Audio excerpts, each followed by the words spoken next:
Hi, I'm Dr. William Nadera, a board-certified endodontist practicing in Bloomingdale, Illinois. I've had the wonderful opportunity of traveling the country the last few years, giving technique courses on how to do predictable endodontic treatment. A common question that gets asked of me is, how fast can you do your endodontic treatment? The answer to that question is not how fast I can do my treatment, but how efficiently I can do my treatment.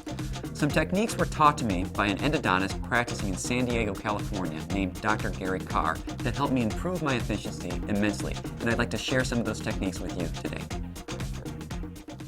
Some clinicians have multiple handpieces with multiple burrs associated with them.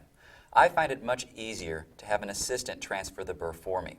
It's easy to do. You just call off the burr, hand the handpiece to your assistant, have him put the new burr in, and hand it back to you. It's a very seamless way to do an access, refine a preparation, or do whatever you need to do without reaching out of the field in order to perform the treatment. It's very important when transferring hand files back and forth from the doctor to the assistant to not get poked.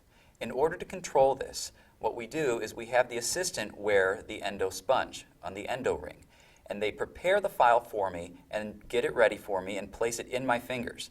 I grab the file, they pull the sponge, and they push the sponge as the file is transferred. When we do this, we ensure that there's going to be nobody getting hurt with this particular procedure. A gentle push and a gentle pull is controlled solely by the assistant as opposed to me.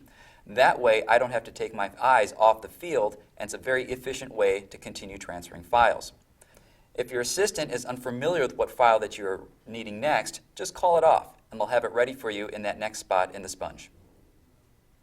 In the same fashion that hand files are transferred, rotary files are transferred.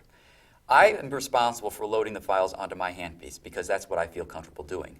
But a gentle push and a gentle pull from the assistant is all it takes to transfer those files back and forth. A push and a pull. That way we ensure nobody gets poked, and it becomes a very safe and efficient way to transfer files. A very inexpensive way to increase your efficiency during root canal treatment is to get another mirror for your kit. Rather than continually wiping your mirror on the patient napkin and wasting time, have your assistant have a clean mirror handy all the time.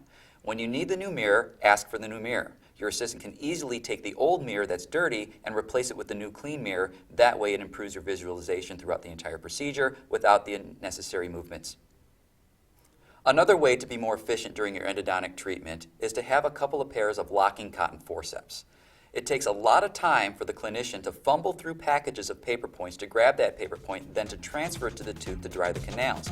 If you have your assistant load that paper point on the extra locking cotton forceps, it can be easily transferred back and forth, saving you time and decreasing the patient's time in the chair.